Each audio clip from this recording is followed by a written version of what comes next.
Hello నమస్కారం sir. Kondaiah ఎప్పుడు వస్తావు? సార్ అదే చెప్తే కదా సార్ మీకు పెద్ద మనుషులు అంటే కాదని వాళ్ళ అట్లా కాదు, పెద్ద మనుషులు లేకుండా ఎట్లా మాట్లాడుతున్నావు? అది కాదు సార్, పెద్ద మనుషులు నాకు న్యాయం చేయరు, అది నాకు అది అందుకే మీకు అదే కదా నేను చెప్పింది. అవునబ్బా, నువ్వు నీకు నచ్చిన పిలుచుకొచ్చుకో, హైదరాబాద్ నుంచి పిలుచుకొచ్చుకో.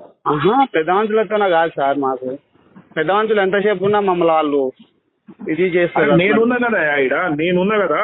లేదు సార్, మేము చెప్పాను కదా సార్, అవసరం వస్తే లాయన్ తీసుకొస్తాను, మీరు ముందుకుంటానంటే తీసుకుంటాను.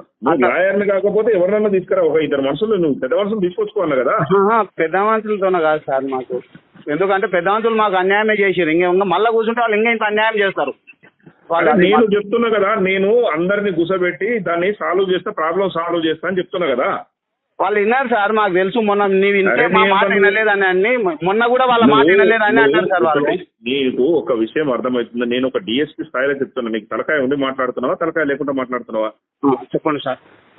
బ్రెయిన్లెస్ పిల్లలు ఉన్నాను నేను, ఇంత చెప్తున్నా. నేను డిఎస్పీని మాట్లాడి చెప్తున్నా, నేను మాట్లాడుతున్నట్టు నా ముందు ఎవరు మాట్లాడతారు? నా ముందు ఎవరు మాట్లాడతారు? నేను న్యాయం చేస్తా అని చెప్తున్నా. రెండు పార్టీలు కూర్చోబెట్టి న్యాయం చేస్తా అని చెప్తున్నా. కూర్చోబెట్టి మాట్లాడతా అని చెప్తున్నా. సార్ వాడు ఒకడు భాస్కర్ రెడ్డి ఆ కొండల్లో అన్నట్టు ఉన్నారా, వాళ్ళు నన్ను సత్రోలు చేస్తారు సార్. వాళ్ళు భూమితే మంత్రి పేరు చెప్తారు. భాస్కర్ రెడ్డి రాని, కొండలరావు రాని, ఎవరైనా నా దగ్గర నేనేం చెప్తే అది వినాలే. వాళ్ళు నన్ను బర్బాద్ చేస్తున్నది వాళ్ళు ఇద్దరు సార్. మా ఇద్దరి మధ్యలో వాళ్ళు మా ఇద్దరి మధ్యలో నిజంగా గొల్లోళ్ళని చూసి వాడు మొన్న పెళ్లిలో కూడా అన్నాడు, మీ గొల్లోళ్ళకి ఏం తెలుసు అని. వాళ్ళ వీడియోలు కూడా ఉన్నాయి. నేను ఒకటి చెప్పేది విను.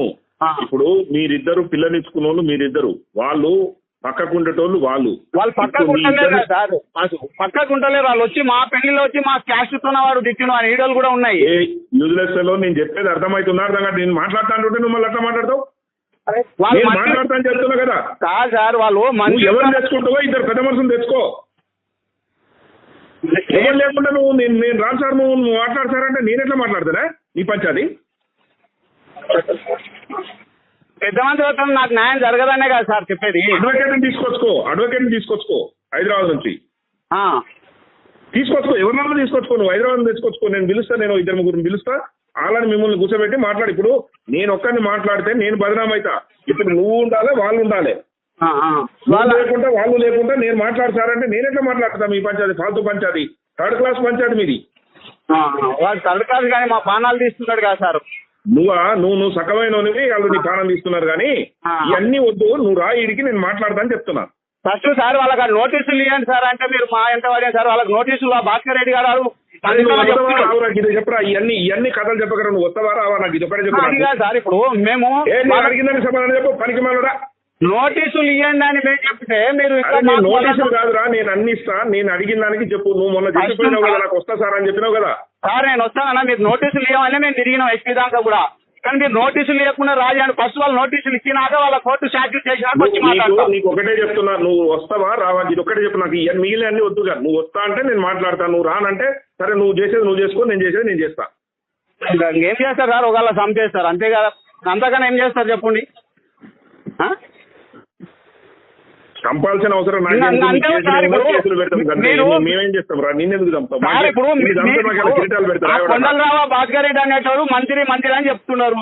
మీరు కూడా వానికి నోటీసులు ఇవ్వంటే మా ఏమో కోర్టుకి వేసిండ్రు, షార్టీ చేసిండ్రు. వానికి నోటీస్ ఇవ్వకుండా మమ్మల్ని రాజీకి అంటారు. వాళ్ళకి నోటీస్ ఇచ్చినాక మాట్లాడదాం. నిన్ను రాజీకి అమ్మని చెప్పలే నేను. నీకు అర్థమవుతుందో అర్థం కావట్లేదు.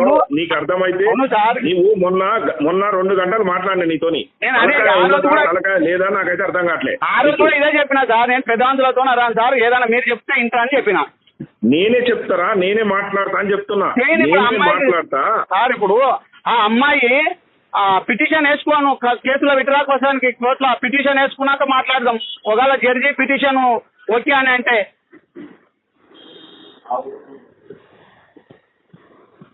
నేను పిటిషన్ అట్లా వేయరు. నేను మాట్లాడిన తర్వాత అరే ఆగురా, నేను చెప్పేది నువ్వు ఒక నిమిషం. ఇప్పుడు నేను మాట్లాడిన తర్వాత మీకు వాళ్ళకిద్దరికి సామరస్యపూర్వకంగా సాల్వ్ అయితే, ప్రాబ్లం సాల్వ్ అయితే, ఇద్దరికి సామరస్యపూర్వకంగా ప్రాబ్లం కనుక సాల్వ్ అయి ఉంటే అప్పుడు వాళ్ళు పిటిషన్ వేసుకుంటారు. నువ్వు ఇచ్చే డబ్బులు నువ్వు ఆ పిల్లకి ఏమి ఇవ్వాలనుకుంటున్నావో ఆ అమ్మాయికి ఇచ్చే ఉంటాయి కదా. మంచి చెడు ఏమన్నా ఉంటే మీరు పెద్ద మనుషుల సమస్యలు పెట్టుకోరి. నీకు నచ్చిన వాళ్ళు వాళ్ళకు నచ్చిన వాళ్ళ మధ్య ఎవరి దగ్గర డబ్బులు పెట్టిన తర్వాత కేసు కాంప్రమైజ్ అయిన తర్వాత ఆ పిల్లలకు పైసలు ఇవ్వు. సరే అట్లా సార్. చేస్తారు పంచాయతీ. కానీ నువ్వు ఆ కాంప్రమైజ్ అయినాక కాంప్రమైజ్ అయ్యి పిటిషన్ చేస్తే నేను పైసలు ఇస్తా అంటే నువ్వు ఇవ్వకపోతే సార్ అయితే సరే సార్, మీ మాట ఓకే. ఫస్ట్ వాళ్ళకి ఆ నోటీసులు ఇచ్చేయండి సార్, నోటీసులు చేసి సాక్షి చేయండి, మీ మాట నేను ఇంత వచ్చి. ఇగో చూడు, మనిషిని ఒక ఆఫీసర్ తో మాట్లాడుతున్నావు, ఇరిటేషన్ తిప్పేకు, మనసుకి ఎక్కువ సరే irritation సార్, ఇప్పుడు మేము ఏ బాధలు ఉన్నాం మీకు తెలుసు కదా సార్. మా మీదకి వచ్చి వాళ్ళు మా మీద దాడి చేసి మా మీద కోర్టు చుట్టూ తిప్పుతున్నారు. వాళ్ళకి నోటీసులు అరే, నీ ఇవ్వడానికి ఇష్టం మీరు ఇంత రా, ఇది చేస్తున్నారు. నీకు రావాలని ఉంటే రావద్దు అనుకుంటే రావాక నువ్వు వచ్చిన రోజే మాట్లాడతా అంటే మంచిగా. ఇప్పుడు నోటీసులు ఇయ్యరా సార్? అరే నేను ఇస్తా, అన్ని ఇస్తారా?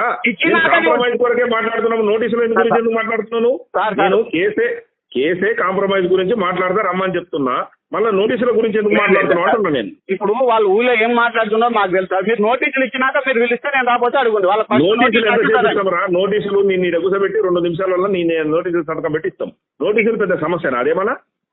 నోటీసులు ఇచ్చి వాళ్ళకి క్యాష్ చేయండి సార్, అప్పుడు నేను మీ మాట ఇంకా కంపల్సరీ. ఇంకా నువ్వు వచ్చి నేను ఛార్జ్ షీట్ వేసి వాళ్ళ కోర్టు చుట్టూ తిరిగినాక నువ్వు వచ్చేది ఇప్పుడు వాళ్ళు ఊళ్ళో చెప్పుకుంటాం మాకు పోలీసు వాళ్ళు ఏం చేయలేరు, మాకు మంచిగా ఉండదని. చాలా మంది సాక్షులు ఉన్నారు.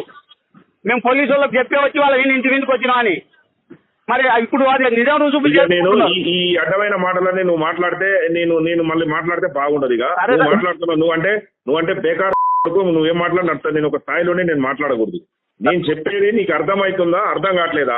నేను క్లియర్ గా చెప్తున్నా, నువ్వు రా, పెద్ద మనుషులు తీసుకొని రా, లేకపోతే అడ్వకేట్ తీసుకొని రా, ఆ పిల్లని కూర్చోబెడతా.